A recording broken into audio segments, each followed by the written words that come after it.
বাজারে যখন অসৎ ব্যবসায়ীদের কারণে মানুষের মনে, গ্রাহকের মনে আস্থার একটা সংকট তৈরি হয়েছে, সেখানে সততা দিয়েই একটা ভিত স্থাপন করা সম্ভব এবং একটা শক্তিশালী ব্র্যান্ড রূপান্তর করা সম্ভব। আজকে বিজনেস লাইফে আমি আলোচনা করব যে এত অসৎ ব্যবসায়ীদের মধ্যে আমি কিভাবে আমার ব্র্যান্ডকে বা আমার নিজেকে কিভাবে ব্র্যান্ড হিসেবে প্রতিষ্ঠিত করব।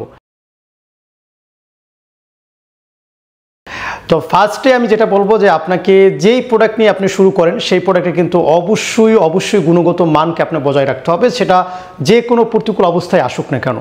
এখন দেখেন, গুণগত মান যদি আপনি বজায় রাখতে চান সেক্ষেত্রে কিন্তু আপনার প্রতিদ্বন্দ্বী রিসার্চ আপনাকে অবশ্যই করতে হবে। দেখেন, মানুষ এখন অথেন্টিক প্রোডাক্টের খোঁজ করতেছে, এখন মানুষ বিশ্বাসের একটা গ্যাপ তৈরি হয়ে যাচ্ছে। সেখানে কিন্তু আপনাকে শুধু মুখে আপনি এত সুন্দর করে উপস্থাপন করবেন, বিষয়টা যদি কাজের সাথে মিল না থাকে তাহলে কিন্তু আপনার যে আপনি নিজেকে প্রতিষ্ঠিত করতে চান যে ব্র্যান্ড হিসাবে, সেটা কিন্তু পরিপক্ক পাবে না। সেজন্য আপনাকে যেটা বলবেন তার থেকে একটু বেশি গুণগত মান আপনাকে কিন্তু বজায় রাখতে হবে যদি আপনি এই প্রতিযোগিতায় টিকে থাকতে চান। তো সেজন্য আপনার প্রোডাক্টের গুণগত মানে কোনো কারচুপি করা যাবে না।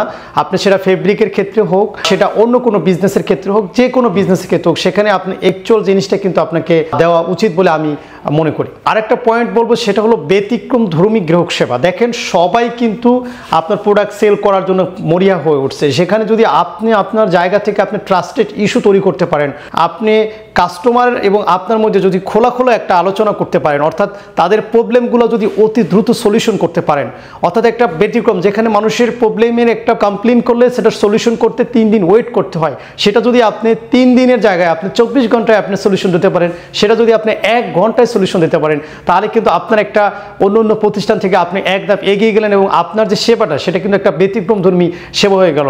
এবং আমি বলবো যে একজন ওনার হিসাবে যে প্রবলেমগুলো হয়, অর্থাৎ একটা প্রতিষ্ঠানে তো নানা রকমের প্রবলেম হতেই পারে।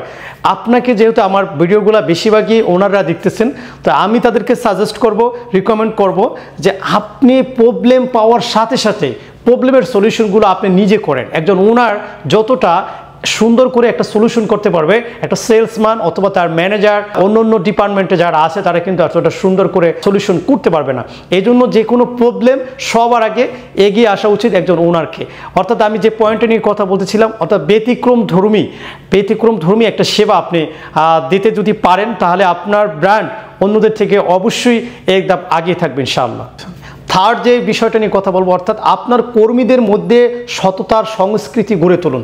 অর্থাৎ আপনি একজন ওনার হিসেবে আপনি এমন কিছু কাজ করুন যার কারণে সরাসরি এটার ইফেক্ট আপনার স্টাফদের ভিতরে অথবা আপনার কর্মীদের উপরে পড়ে এবং সততার একটা নজির স্থাপন করে, এবং তারা যেন আপনাকে নিয়ে, আপনার যারা টিম মেম্বার আছে তারা যেন প্রাউড ফিল করে যে আমার ওনার একজন অনেস্টলি একজন পারফেক্ট একটা মানুষ, সে কখনোই কোনো 2 নাম্বারিতে জড়িত থাকে না। এবং আসলে সত্যি কথা বলতে ব্যবসার ভিতরে বরকত পাওয়াটার একটা অন্যতম মাধ্যম কিন্তু আপনার সৎ হওয়া। সেক্ষেত্রে আপনি যদি পার্সোনালিটি সৎ না হন, আপনার মাথার ভিতরে সততার যে আইডিয়াগুলো সেগুলো কিন্তু আপনার আসবে না। সেজন্য আমি বলবো আপনি এমন কিছু কাজ করুন যাতে করে আপনার ক্লায়েন্ট অথবা আপনার স্টাফ তাদের মধ্যে একটা বন্ডিং তৈরি হয় যে একজন ওনার প্রতিষ্ঠানের প্রোডাক্ট যাই হোক না কেন ওনার কিন্তু পারফেক্ট। ফোর্থ যে বিষয়টা নিয়ে আপনাদের কথা বলবো সেটা হলো সামাজিক দায়বদ্ধতা। আপনার প্রতিষ্ঠান সবাই ব্যবসা করতেছে, সেল, শুধু সেল করো, প্রফিট করো। সেখান থেকে যদি আপনি একটু উল্টা পথে নদীর বিপরীত মুখে যদি একটু হাঁটা শুরু করেন এবং আপনি যদি সামাজিক দায়বদ্ধতার কিছু কাজ করতে পারেন, অর্থাৎ আপনার প্রতিষ্ঠানের প্রফিটের একটা অংশ যদি মানব কল্যাণে কোনো একটা কাজে ব্যয় করতে পারেন এবং বিভিন্ন রকমের উন্নয়নমূলক কাজে যদি আপনি আপনার অবদান, আপনার প্রতিষ্ঠান এবং আপনি সরাসরি যদি আপনি অবদান রাখতে পারেন, এটা কিন্তু একটা বিশাল বড় একটা ইমোশনাল মার্কেটিং বলা যেতে পারে। মার্কেটিংয়ের ভাষায় বাস্তব ক্ষেত্রে কিন্তু আপনি মানসিকভাবেও একটা প্রশান্তি পাবেন।